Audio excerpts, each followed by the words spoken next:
Those who want to stand for the Pledge of Allegiance can do so now. I Allegiance to the flag of the United States of America, to the republic for which it stands, one nation, under God, indivisible, with liberty and justice for all. All right, I will call this meeting to order. Roll call, please. Trustee Huebner. Present. Trustee Brosh is absent. Trustee Brown. Here. Trustee Halverson. Here. Trustee Whitfield. Here. Mayor Pro Tem Schnicker and Mayor Harper are both absent. Thank you, Melina. All right, any staff revisions or board revisions? Any staff revisions then? And then we'll go to their suggestions. So hi, I'm chairing tonight. We have a few folks absent. And so with these absent essential board members, I would propose that we table some items beforehand until next Monday, when we can discuss them further. That would include the two executive sessions at the end of the meeting, first off, to be next Monday. Does that, Holly, is that okay for you? Yes. Yep. Okay. The third item, I would move to next Monday. Here's what my proposal.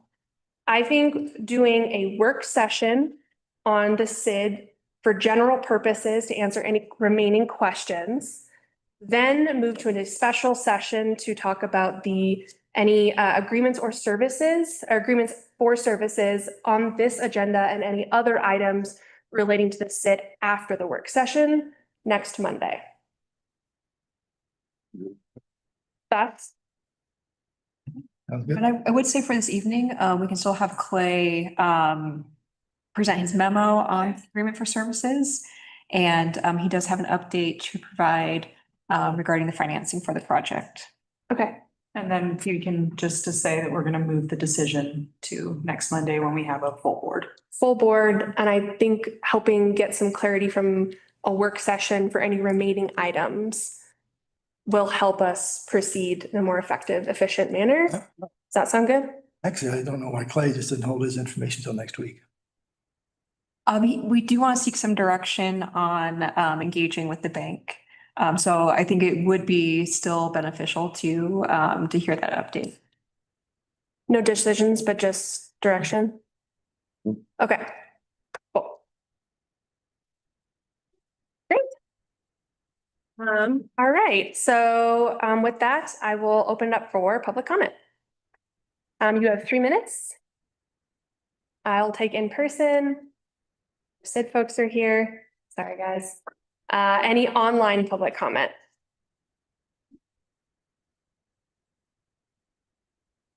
Yes. Yep, we can hear you, Michael. Go ahead.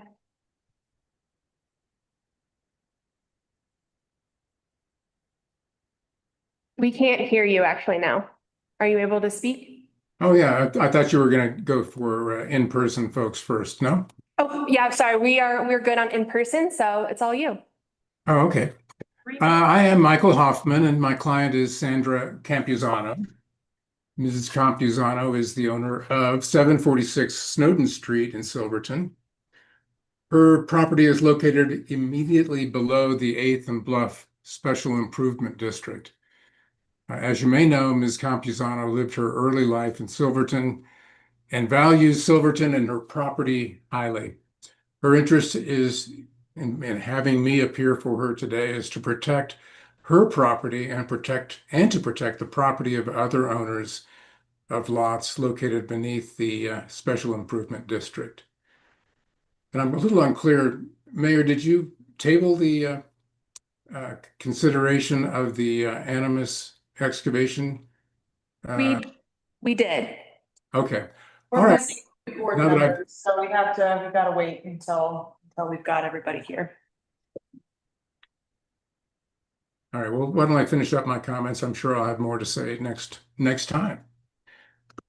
When you consider the contract, it'll be for most of the infrastructure of the SID, including the road work, the grading, and utilities installations was items 7A on your agenda. We have a few concerns regarding both the contract and the work. In regard to the work, you have known since at least April of 2023, 3 years ago, that stormwater from the Special Improvement District flows directly onto the Campuzano property and other lots located around West 8th Street and Reese Street. Presently, that runoff is absorbed by the vegetation and exposed soils in the SID area. The problem of stormwater drainage will only get worse as more and more of the SID is developed and covered with impervious surfaces. My understanding is that the current engineering was designed with a 20 to 25-year flood event in mind. A more serious flood could have a devastating effect on residences located in the target area. And as we're experiencing more and more climate change and more devastating rainstorms and floods, I think that's a very real risk and something that we urge you to take more seriously in the design of these improvements.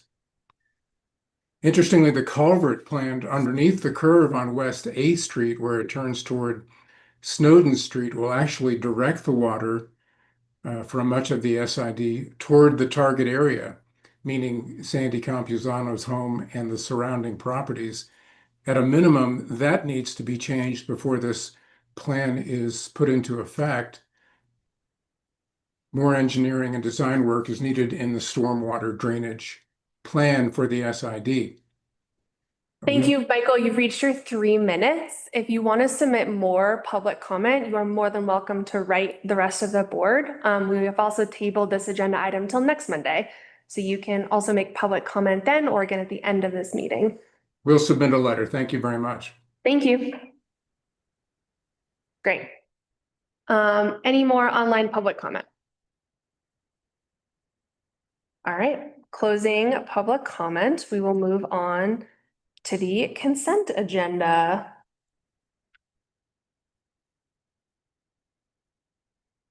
Anything anyone wanted to note? Excuse me. We did get the green light from the Colorado Energy Office to announce to the press our Impact Accelerator Award. So you will see a press release in the consent agenda. And yep, that's just, we've talked about before, but one of the pieces of the puzzle that's allowing us to pursue significant equipment and operational upgrades at the transfer station. Quick question, is that just equipment or is that also clean up the space? So the CEO grant in particular funds equipment.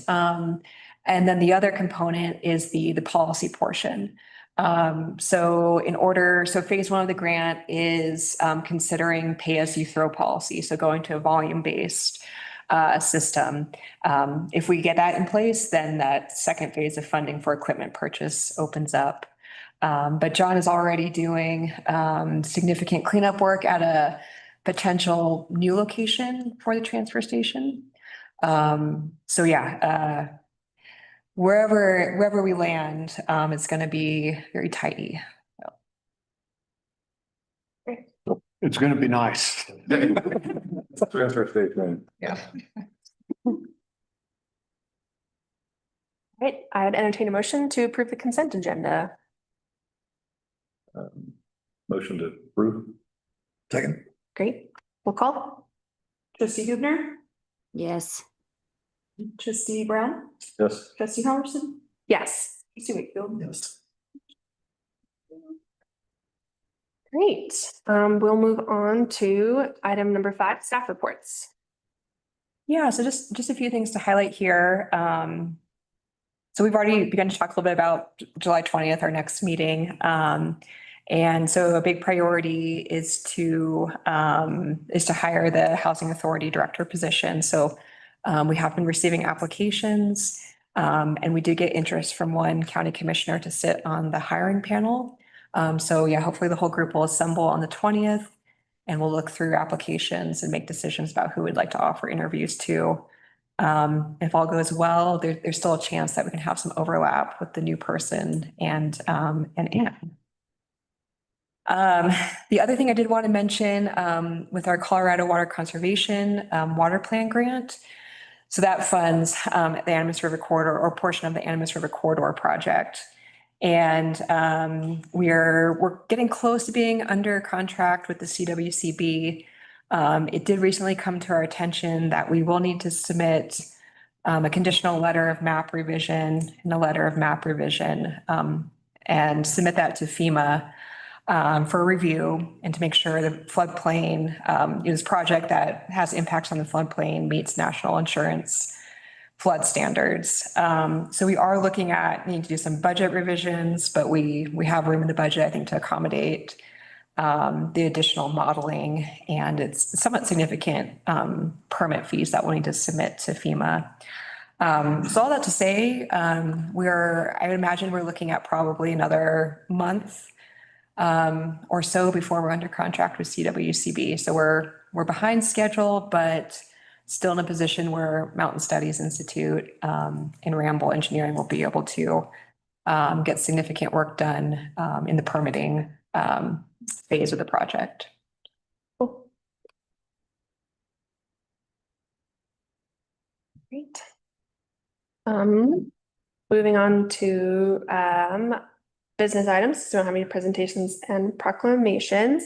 So we'll start with 7A, Animas Excavation Service Agreement for Services. And Clayton, you're leading this. Oh, there I am. Yes, I am. Yeah. Did you hear us did. earlier to kind of table decision making till next Monday? So this will be sort of presentation and direction. Does that make sense? It does. I am fine with that. Okay. I serve at the pleasure of the board, so I'm happy to do whatever you all like. And the services agreement is there. The update that we have is when I was directed to go back and along with staff to negotiate the bid from Animas Excavating. They were open to that, and they did submit a new bid to meet the number that the board had approved up to for our negotiating purposes. So I just wanted to update the board that happened. I did use the language that the board had discussed regarding a transfer in cost compensation cap to the owners. And so you'll see that represented in the agreement as well. The other update I have for you is from the bank, and that's where I'd like some direction. The bank is willing to consider a term loan, which is callable up to 20 years at a interest rate of 5.69%, which is under what the projected interest rate might be for this. But they have to take it to committee in order to determine whether or not they can approve the loan and fund the loan.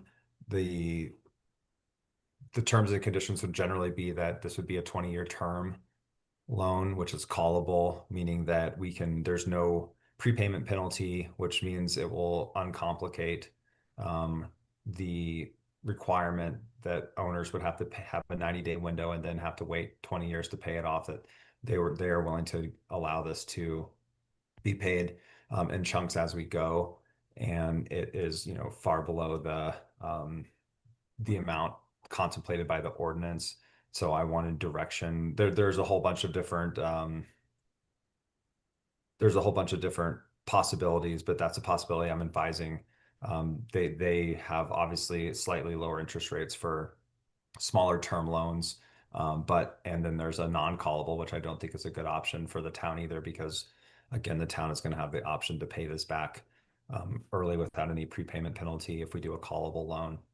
And the difference in the percentage rates between non-callable and callable is negligible, in the 0.3% range. And so you're talking about the possibility of saving $60,000 but we would be required to take the loan through the 20-year term. So I just don't even think that's worth discussing.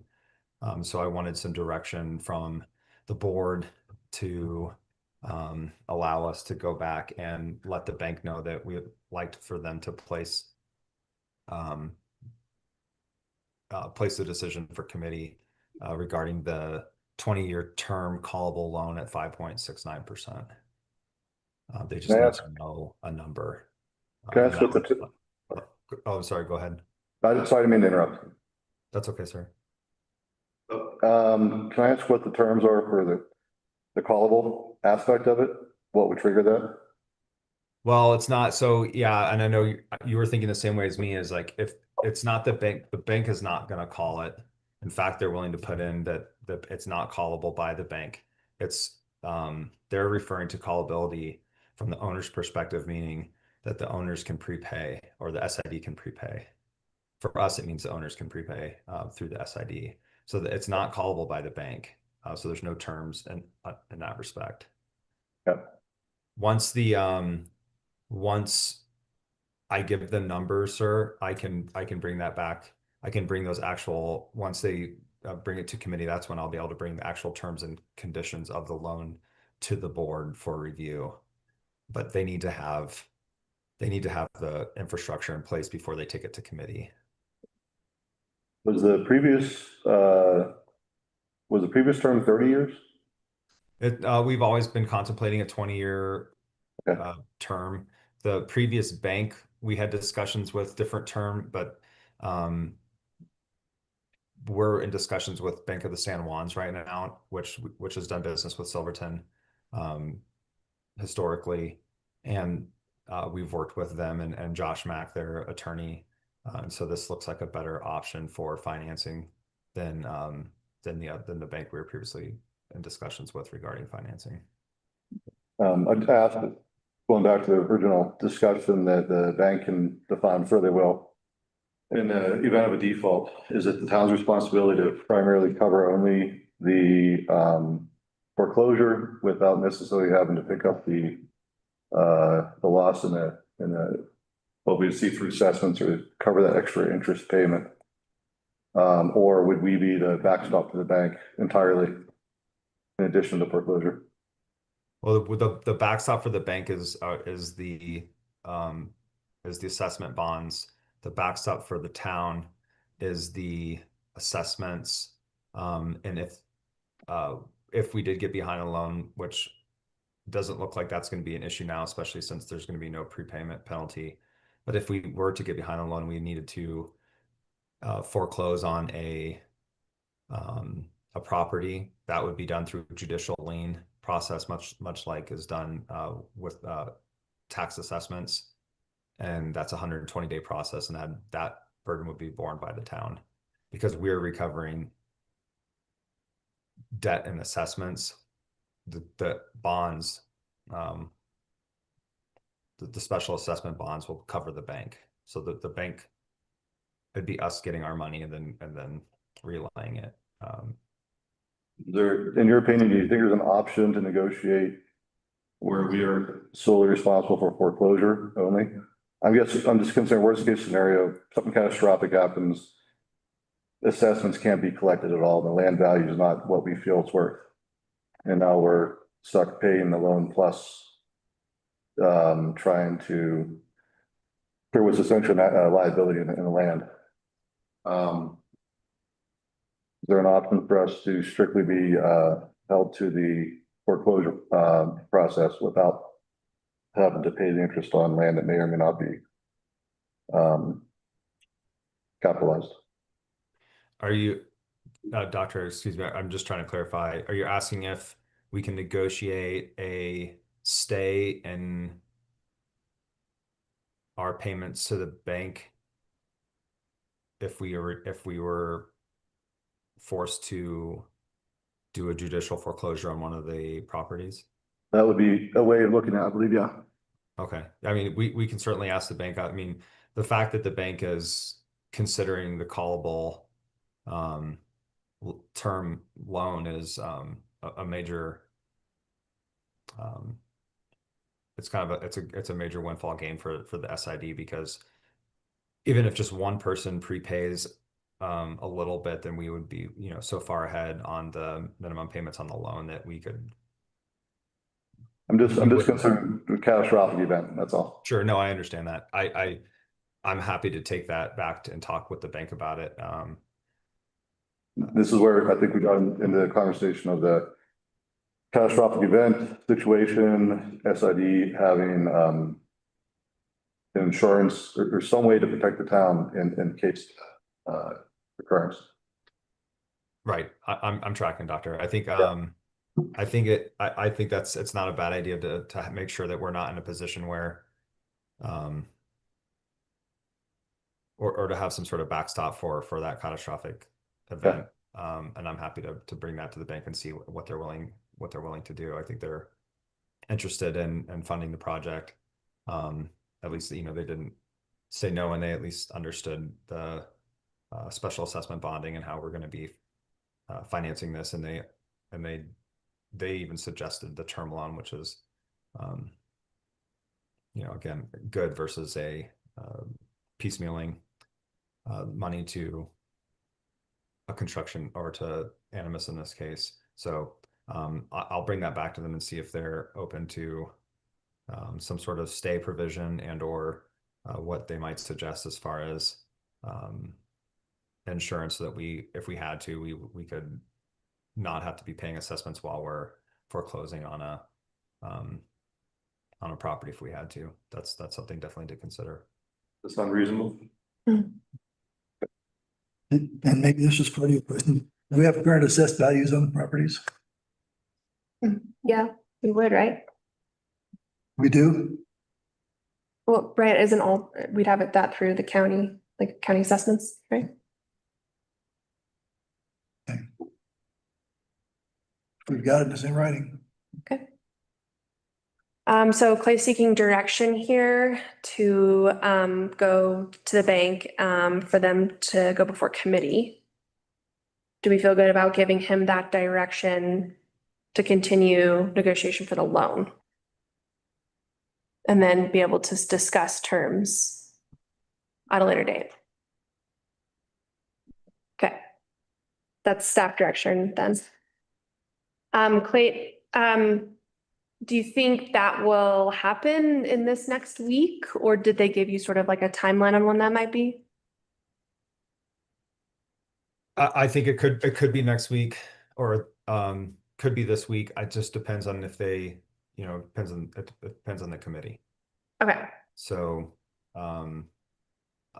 getting, you guys are aware more than probably anyone else how difficult it might be to get a bunch of different people together in a room virtually or otherwise to make decisions. And so I can't speak to their timeline, but they're interested in putting it in front of the committee. And I don't know if they have any planned committees this week. If they did, I'm sure that they would try to get this in front of it. Yeah, at the very least, on Monday, we'll have the agreement to review, the agreement with Animus Excavation and potentially bank terms to take a look at. Okay. Great. And we can move on to agenda item B, Town County Intergovernmental Agreement for the generator. I assume that, John, you're leading that discussion? Or Yeah, I'll actually take this one. So this is the final piece of the generator puzzle. So we've, approved the purchase. We entered it into the IGA with the county for the purchase of the generator. And now this is just the final agreement that outlines the use, storage, and maintenance repair of the generator. The county has already signed during a June meeting. So yeah, happy to answer if you have any questions. It's a very straightforward, pretty bare bones IGA, purposely kept it that way. But yeah, can answer any questions you might have. any questions? Is Public Works Director pleased with the contract? Yeah, good machine. Okay. You need a motion? Yes. Sorry. I think it's just, I'll entertain a motion to approve the Town of Silverton and San Juan County intergovernmental agreement for the use of a jointly owned generator. Have to repeat that or do you? You can just use, So moved. So moved. Second. There you go. Thank you. My first so moved. Trustee Huber, Yes. trustee Brown, Yes. trustee Robertson, yes. trustee Whitfield. Yes. Great. Glad that's happening. Yeah. Exciting. 100 gallons a minute. All right, we'll move on to 7C, kind of Hard Rocker Holidays contract amendments. Yeah, so Steve and I worked on that together. The special event packet itself was in your consent agenda. The liquor license was approved at our court date earlier last week. But I have been going back and forth speaking with the new board of directors for the Hard Rocker Holidays event. And they just had a couple of amendments to the contract that were pretty basic. Obviously removing Judy Coleman, replacing her with their full board of directors as the event organizers, updating their mailing address, and then they did also request extending the contract through December of 2028. Typically, their contract is just renewed yearly.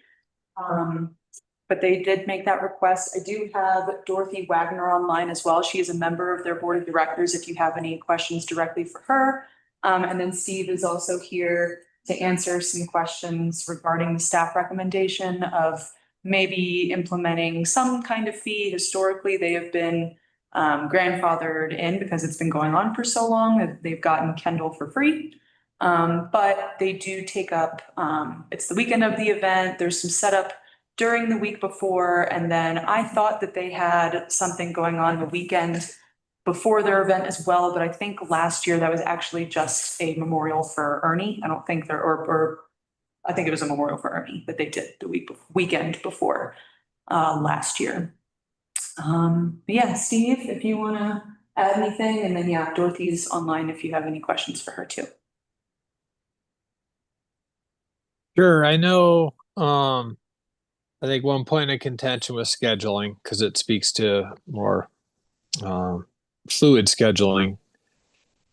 Is that whole weekend before, and then the nonprofit language of 6 free days of a town facility annually excludes Kendall during peak season weekends, Friday through Sunday, and then additional usage is 50% off. So of the time period that has been historically utilized, 4 of those days would be complimentary days, and then another 5 days are called extra complimentary. So and at least addressing the weekend before seems to be an appropriate minimum step, but would look to you all for guidance here. And happy to answer any more questions. Sort of had this ancillary conversation going on about events that are extended over multiple weekends, fees are not charged. You know, it's extending contracts beyond a year, you know, asking for through 2028. I think there's a precedent set, you know, it's got to be defined if we are going to be asking for fees, if we are going to set terms around using the town's, you know, resources. We should probably have a fairly deep discussion on that so we can lay the groundwork for, you know, years ahead. We're not redressing this at every event that comes up. I'm more for it's a point in time where we need to be charging for the resources that we have. It's a necessity, not a luxury in my sense. So that might be a much bigger discussion. Lena, did you say, or did somebody say why in the past we haven't charged them? Did I miss Um, that? I am not totally sure. In the 5 years that I've been here, their fees have always been waived. Judy always said that she always would use the term they were grandfathered in. And so I mean, I know that Hard Rockers has been going on for 40+ years. And so I don't know when that agreement was made. I'm not sure. And again, I do have a board member on right now. She might have a little bit more historical context that I don't have. And she might be able to answer some questions if you want me to allow her to. Yeah, I would like to hear, because it was my understanding they didn't do anything weekend before. They set equipment up and got it ready for the weekend, but they really didn't use it the They weekend. didn't really use it the week before. I think last year was the only time that they did, and that was because they were doing a memorial for Ernie, which is different. That's, not every time. But I'm gonna let Dorothy here. Dorothy, we can hear you if you would like to give us some background or context for the board here.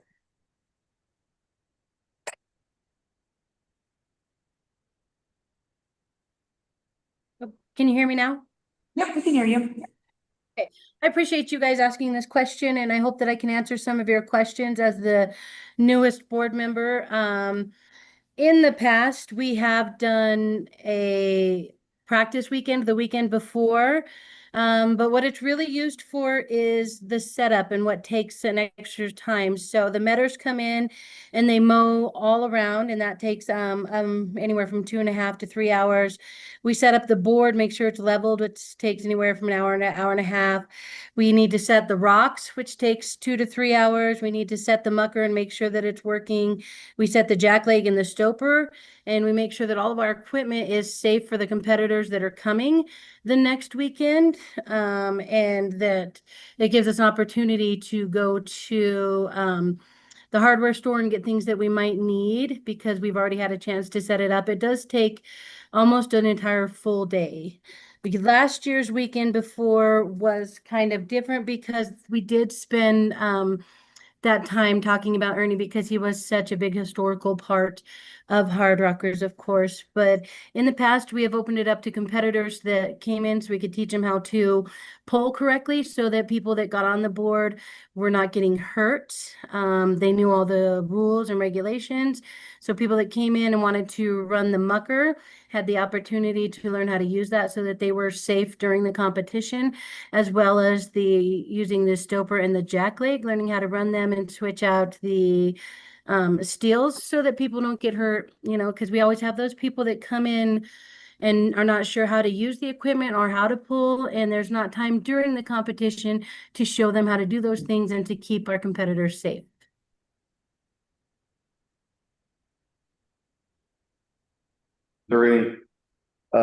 Any thoughts or history in terms of the waiving of fees, though? Has that been discussed within Hard Rockers in the past?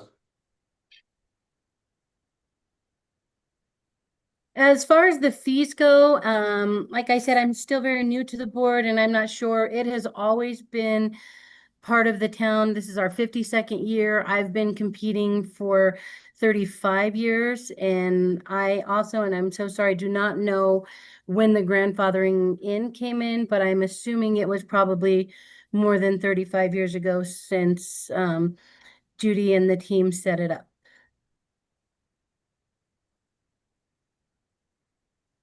I'm kind of thinking by cleaning the facilities up, they probably let the fees go, but I'm not 100% sure on that. This is where I think the bigger discussion comes in with setting a policy, setting a precedent for all the things that are coming forward, Yeah. not necessarily by continuing what's going on in the past, so. Yeah. Well, yeah, so for Hard Rock, like 100, they set up the weekend before, right? They kind of have some stuff over there. To start camping the week before. So yes, you could argue that they are setting up. Yeah. Nobody's gonna book a wedding, have a wedding with 85 people camping in the field. So yes, yeah. And do we charge for that? Steve, did we charge Hard Rock for camping this year? They have sort of an overall I guess, payment structure that I couldn't speak fluently on right now. But they do not get, say, a free, 14-day run of the facility. But I would have to get back to you on reading more with a fine-tooth comb. Yeah, I mean, I don't think that their fees were waived, but I'm sure we gave them some sort of agreement.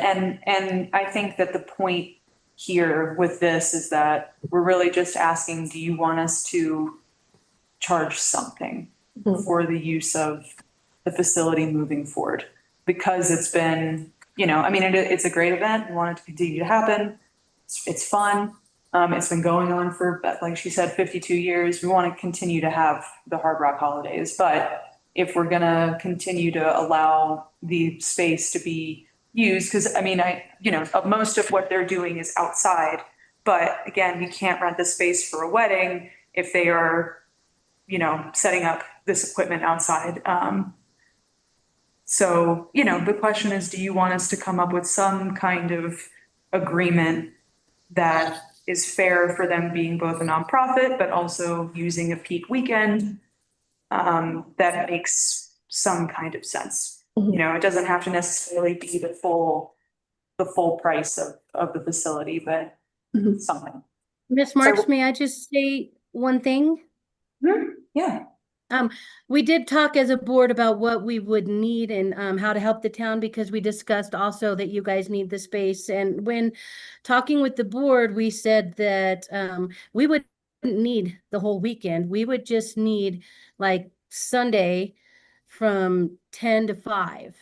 So that would still open it up so that you could have that Friday and that Saturday for weddings, and people wouldn't have to rush out of there, and then we could get there on Sunday and the Metters could get it mowed and we could get things set up and we could just really get things done in that quick amount of time. And we're really just over in that corner. Once the mowing is finished, we're basically in the corner just running hoses and checking equipment.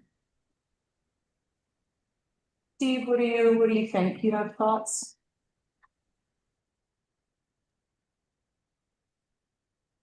Um,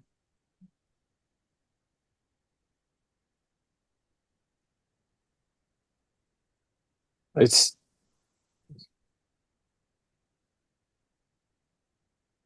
my thoughts is that's working towards a compromise. Steve, can I ask you a question? Yeah. How many inquiries do we get for the Kendall facility during that weekend? Like how much, I'm like trying to think of like a revenue loss. I would potential. say I would bet the farm on it that it would rent otherwise. Like we're booked from May through September, just about. So, and that's available, people will book it. Yeah.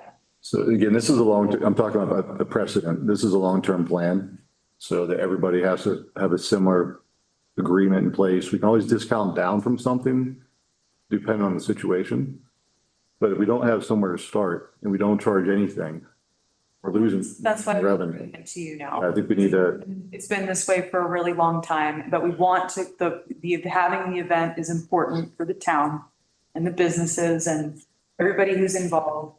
And so, if you want us to work with them to reach some sort of compromise that works for their board, works for us, works for our facility, make sure that we can rent it next year if another group wants to use it Thursday, Friday, Saturday, and then they can take over on Sunday.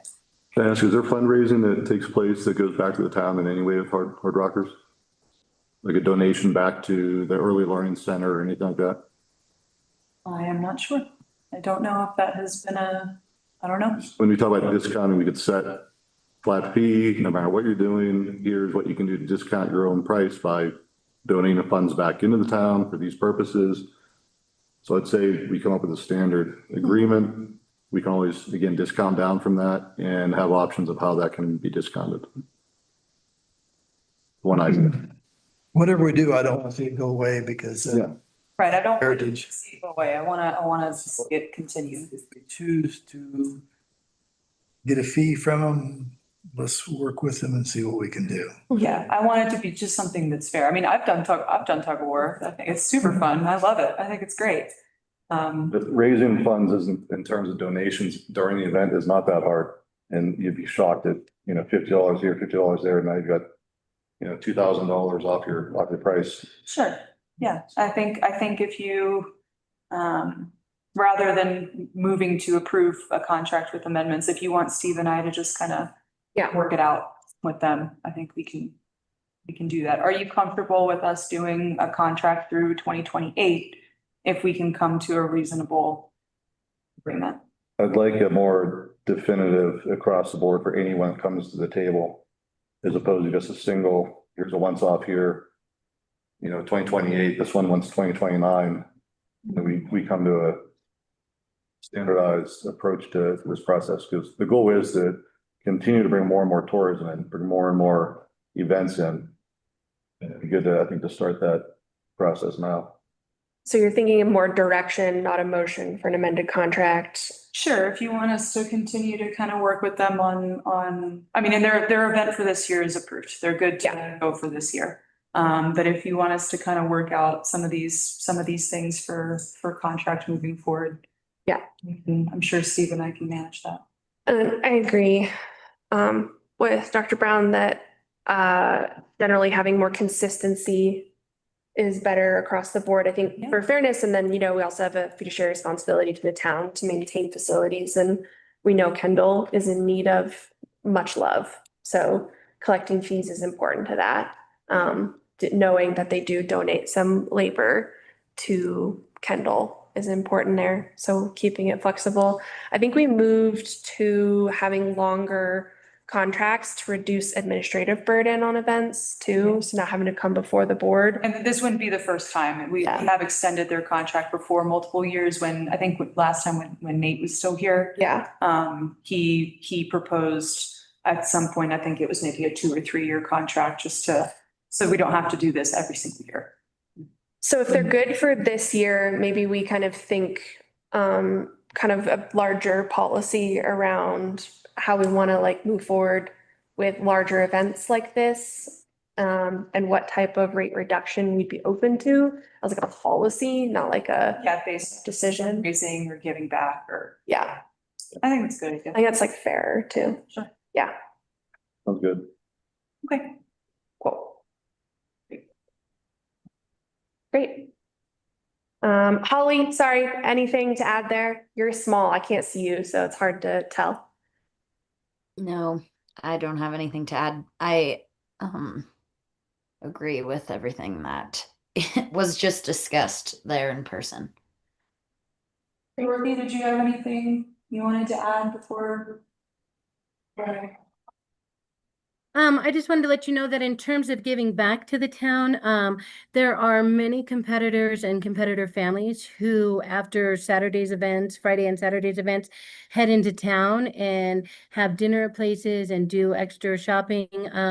In the past, we used to go to Romero's all together, and they were one of the only places that would cash our checks. So all that money that we got, over at Kendall Mountain would immediately go right back to a business in town, and I know if other places would be willing to cash the checks, and take them as payment, that gives that revenue back to the town as well. So the 80 people, instead of barbecuing at their campsites, would like to come into town and have dinner and celebrate with friends and family in town. And that would help with the revenue as well. Thank you, Dorothy. It sounds like a call to action to some businesses, just how they can support. Okay. I really appreciate you guys listening. Thank you very much. Thank you. Great. Moving along. Any agenda item number 8, discussion or direction items? I think we had any. So we'll move on to committee reports. How was hanging out Parks and Rec Committee? Parks and Rec Committee, we discussed the facilities, our parks. We'd also discussed the dog park possibility and a tent purchase. How did the dog park conversation go? It's been positive. I believe there's potential for that to happen eventually when we get some fencing. Cool. and some trash cans, but Great. we'll move along to the personnel. And we discussed metal storage containers, the 20 and 40 footers, how that affected the community. We discussed outdoor lighting again. We also discussed stickers on campers for employees and non-employees. We discussed that again. And we also discussed surveys on new and existing properties.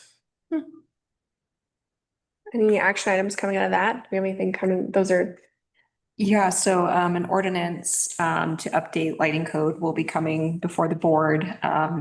So yeah, based on direction from earlier, the winter to look at code and, adhere to dark sky friendly stipulations rather than dark sky specific requirements that will be coming before the board.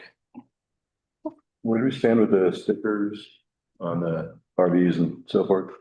What's that? The stickers, we talked about that a little while ago, but where does that stand right now, like in terms of being in action? Yeah, so Bevan will bring to the next P and O committee some examples and a framework for implementing a tag system so that he and the sheriff's office can differentiate between your resident campers and their guests, which are allowed up to, I believe it's 20 days per year, and those campers that are just visitors to town that shouldn't be camping within town limits. Okay, just, I don't know if now's the time, it's after, and I was approached by many people over this weekend. Yeah. With complaints, so I'm sure you're all aware of that. Yes.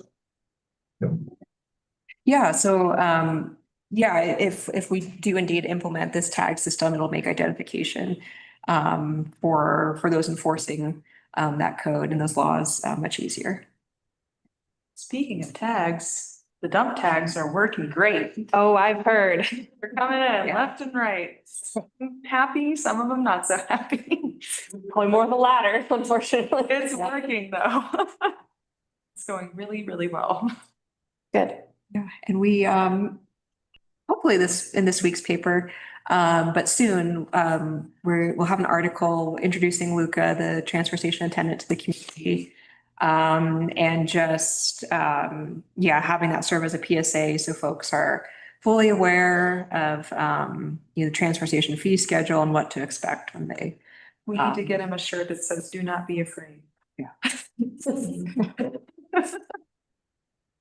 Cool. It's just committee reports. So this says open discussion and future agenda items. Ron, I don't know if you had anything on your list or list guy. Nope. I think this is maybe where I would still propose that next week we do a work session on the SID to answer all the questions and like maybe go through the process, especially for some of the new board members. I know, Holly, you were literally thrown into that meeting, like. Yeah, Yeah. I still feel like I'm playing catch up. I don't have a full understanding yet. Honestly. I think that's a good idea. Yeah. That's Yeah. everybody's schedule. So can we do like a full review of like mechanism, like maybe history, like why the original board sort of went through that? And then I was wondering if we had any other questions that we could specifically direct staff to like answer during that time they could prepare for.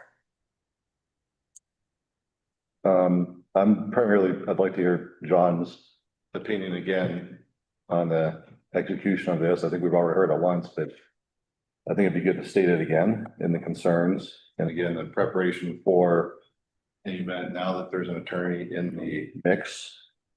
That changes the discussion to some degree. And that we really have to have our highest confidence that we don't end up with a legal situation with resident or residents. So I think discussing that to some further degree makes sense. And then, yeah, we can just tack on those 2 executive sessions after that. Mhm. Got everybody present. Ron, are there other things that you wanted to like really discuss for that? I think Dr. Brown covered it. Okay. Because then I made sure to write down your other questions of kind of talking about town responsibility again, seeing what options there are to cover us either through insurance and making sure we don't have to pay while we're going through any takings. Yeah, I guess Okay. the point is like the default, but also if a lawsuit comes up and, you know, forces us to put everything on hold while Mhm. we're holding that, Mhm, the bond here, and we can't get assessments until we're selling this. mhm. We can always play out the scenarios in many different ways that Yeah. we don't prepare for as many as possible. I know like this is a common mechanism, right? Like across the state. So there has to be like other common like like emergency scenarios or something. Like, is it So the landowners are on the hook. right? They are on the hook. The town is not on the hook. And if something did happen, one of the property owners left and it were gonna go into foreclosure, that's why we have the county. You know, I mean, that process would go through the same process like any other property. Mhm. And so there would be a lien, I imagine, and then new property owner would pay and then we would get the money back. So But that assumption it's is, not an assumption. That's just like how. well, if the property, you say new property owner, if no one buys that property. Well, but so the purpose of them all paying the loan up front, the kind of loan the bank is willing to approve means that they want to pay sooner than 20 years. So even if just one of them pays that, it'll cover. I thought the payment up front was the assessment payment, not paying off the loan. Also, but it gives them the ability to pay the loan faster than 20 years. Yeah. Without being penalized. It doesn't have to be stretched over 20 years. I've done a little bit of property, not speculational purchases, and with nearby properties, it kind of looks similar to that. And again, when you break the ground and something happens, it doesn't mean that value that property stays what it is, and that you can actually turn around and sell it without a significant amount of investment on whoever's holding the debt. And so that's kind of why I'm pushing this, is that in theory, works in reality, can't offload that debt. And that's the situation I'm concerned about. And that's, I think what I was trying to get at is like, we're talking a lot like hypotheticals right now because we've never done it before. So what I'm wondering is if the CID has either done research or if we have seen examples that may have approached a situation to like help provide just some guidance of like what someone else has done. I can reach out to the other clerks in the state and ask them if any of them have done this. Yeah, This is not a novel thing. right. And this is how a development for this kind of project is done. And so it's, it's not really I don't think it's as scary as it seems. But it's new to us. New to us. Yeah, So I think- yeah, I'll see if some of the other clerks in the state have. I'll never forget coming home in August and seeing 3 feet of water in the front of our property that was on a piece of land that was bone dry. Because the ditch got dug and a sand crack released all from aquifer above us, which is not dissimilar from up there. So things can be very unpredictable, and that's, if we were sitting in the middle of the desert, I wouldn't be worried about it. So that's sort of Yeah. The perspective. And then the other component of that is precedent. I always go back to that we have this really good policy set right now, and where everyone was very confident that it's good for the town and the town is protected. And we want to go repeat that down the street or somewhere else. We don't have to reinvent the wheel, and we can, leverage that. I'll see if. Water will follow any other the clerks- ditch. And that will go by Capisanos. So, Yeah, I'll see if any of the clerks have any information. Okay. I'm sure somebody has to. Yeah. I mean, it's very common. Common. So it's, I'm sure there are other people in the state who have done this, so see if they've got any. Yeah. Any advice? maybe if you do identify areas that are like above 7,000 feet up in in the same sort of environment that we're in, Sure. should have a similar scenarios, yeah. Cool. Any other questions on that we might have for the SID for like a work session? I still don't think they've done any core drilling to see what they've got for the builder, for the construction company. Yeah, maybe John can cover that next week. Yeah, I can cover that next week. Yeah, cool. Do we have a clear, I'm sorry, I'm just asking what you just said. Do we have the information from the landowners about their core drilling results? Do we have that data to compare to what? I will have to look. I don't know if we have those results in hand or not. Yeah, if they aren't in our file, we can get those from SGM. Yeah, that would be helpful, because then we have something to, compare or talk about. Holly, did you have any questions that you'd want to specifically cover in the work session regarding the SID? No. Okay. Great. Fun meeting next week then. The application review, can't forget that. Yes, and the application review, so, right, I'll have to, Will be fun. yeah, it'll have to be work sessions. We can't make any formal decisions in a work session. Then we'll have to go to a special meeting for the review Yeah. of the contract, plus potentially the bank terms, maybe. Then we'll still have to do discussions for this housing authority director. Yeah, and the executive session. Anything, So it's a full meeting next week, basically. basically, yeah. Yeah. Right, basically. Yeah, and I'll get with Anthony. We may just based on his schedule and just since that's gonna be a very full meeting. Not under any super pressing timeline for the RMPP. Okay. So we might consider having that executive session at a slightly later date. Okay. He's busy. Great. Any other open discussion or future agenda items? I think that's like the first time we really utilized that section. Well. Okay. Well, then we sped through that meeting pretty quickly. So without any other discussion, we'll go to public comments. There is no one in here in person for public comments, so we'll go to online and just remind you of 3 minutes. Great, seeing no online public comments, it is 6:29, and I'll close this meeting. Under an hour.